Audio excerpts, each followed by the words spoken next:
L'info écho avec Capital. Le chiffre du jour, 15 millions, c'est le nombre de données immobilières auxquelles vous aurez bientôt librement accès. Jusqu'ici accessible uniquement sur le site impôts.gouv.fr, la base de données immobilières de Bercy va être rendue totalement publique sur le site data.gouv.fr. Gérald Darmanin doit l'annoncer mercredi 24 avril. De quoi permettre aux vendeurs de mieux estimer la valeur de leurs biens, car ces données sont issues de tous les actes enregistrés chez les notaires depuis 5 ans.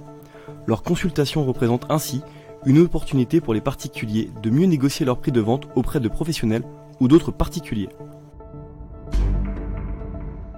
Le coup de gueule du jour est poussé par des habitants d'Eu, en Seine-Maritime.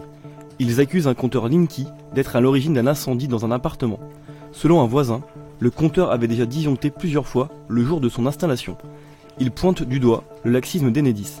Ils ont été prévenus du premier incident, personne n'est passé voir selon lui. Enedis rejette les accusations et assure que ces nouveaux compteurs ne prennent pas feu.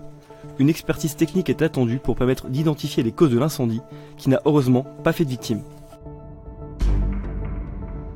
L'info pratique capitale. Les chiffres donnent le tournis. En 10 ans, les charges de copropriété ont flambé de 40%, bien plus que l'inflation. Pour limiter la facture, l'association des responsables de copropriété invite les particuliers à engager des travaux d'entretien et de rénovation énergétique au sein de leurs immeubles, d'autant qu'il existe aujourd'hui une batterie d'aides pour leur financement. Retrouvez tous ces conseils et le point sur ces nouvelles réglementations à venir en matière de copropriété dans le nouveau numéro du Grand Rendez-vous de l'immobilier, une émission proposée par Capital et Radio Imo. Et on termine en musique.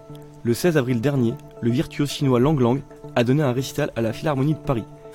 Rien d'inhabituel à un énorme détail près. Il a joué sur un piano qui s'avère être aussi un bijou high-tech.